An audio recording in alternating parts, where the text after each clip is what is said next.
Schein, and we are going to be doing a recipe from the Lambs Players Theater Cookbook. Today's recipe is going to be my recipe, what a surprise, shakshuka with homemade pita bread. First, let's take a look at the ingredients. Okay, let's begin with the ingredients. First off, we have 2 red peppers. I didn't have 1 large red tomato, so instead I'm using 2 Roma tomatoes. We have 1 onion. We have cumin. We have harissa, tomato paste, of course, salt and pepper, olive oil, and then a little garlic, and then at the end, Greek feta cheese, fresh parsley, and of course, the eggs. So the olive oil is sizzling in this cast iron pan. Make sure you use a pan that you'll be comfortable serving the dish in, because everyone's going to be eating out of this pan. So I've already chopped up all my onions, my red peppers, and my tomatoes. If you'll notice, it's sort of rough. And actually, I'm going to take the onions, put it in the pan, and the red peppers all together. I'm going to cook those first. Put them in there. For those of you who don't know, shakshuka is actually a North African dish, but it's extremely popular in Israel, and that's how I know it. It's actually supposed to be a breakfast dish, but now people eat it for lunch, for dinner. It's especially good when you want to have breakfast for dinner. It's actually becoming very popular in the United States. So I have everything in here. With this, I always add lots of pepper and lots of salt through everything, through the whole process. Lots of salt. And then I'm going to add my first spoon of cumin. Okay, here we go. Thousands of these. I'm going to stir it up, and I'm going to cook this until it's cooked, obviously. And then I'm going to add some garlic to this once this is more cooked. Okay, so it's been cooking for 5 minutes. I added the garlic, and then I also added those 2 tomatoes that I also chopped up. So now it's cooking in here. I'll probably cook for another 5 minutes. So you start seeing the onions getting translucent and brown, and you can feel it seems like the tomatoes are cooking. And then I am going to add the tomato paste. So I've added 2 tablespoons of tomato paste. You can see it's getting red and it's sort of chunky. So we're not looking for a thin sauce. We're looking for something that's a thick sauce. So now I'm going to add about a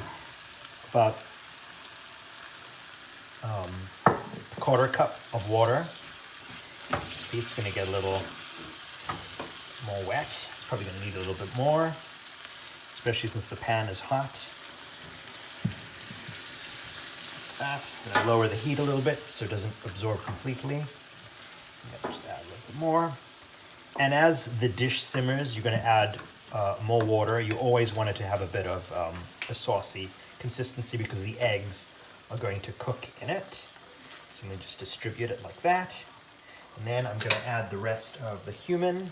I'm just going to eyeball it now because I think about what I've left in here is about 1 tablespoon. I'm going to add to our dish, stir it around a little bit. I'm also going to add more pepper and more salt. There we go. So it's been simmering here for about 5 minutes, and depending how long, when you're ready to make food, I mean, technically you could put the eggs in now, but I'm busy making some pita as well. So right now I'm going to add the harissa. Now be warned, harissa is extremely spicy, so if you don't like spicy food, you can keep this out. If you want a little spicy, just put a little bit in. I don't want it too spicy today, so I'm only going to do about half a teaspoon today.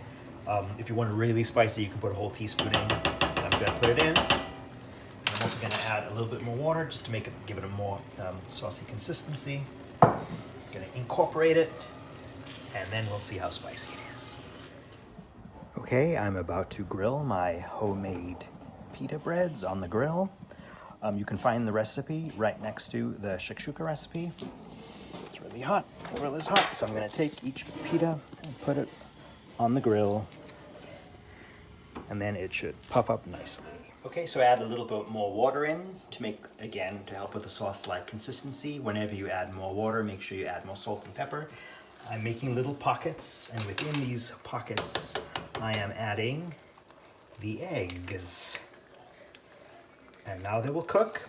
If you want them to be completely well done, no runny yolks, I would cover this and check every once in a while, but it basically has to glaze over completely. Once it's glazed over completely, that means your eggs will be still runny, but if you definitely want well done eggs, I'd let this cook for at least 15 minutes. And then we'll come back and we will garnish everything. If you'll notice, the egg whites have completely cooked. So now, as usual, I'm just gonna add a little bit of pepper to it. A little more salt.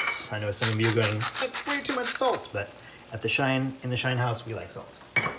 And then I'm gonna cover it with some chopped up feta cheese. Just roughly, it can go anywhere. Just very roughly. Some more cheese. Cheesy yummies.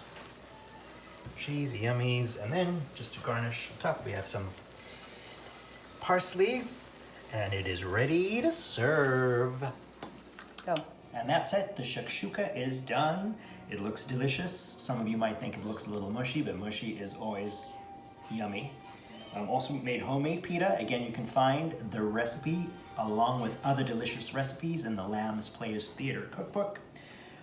Please support theater in these crazy times. I hope you enjoyed this recipe, and there's a lot more to enjoy in the book, so buy it!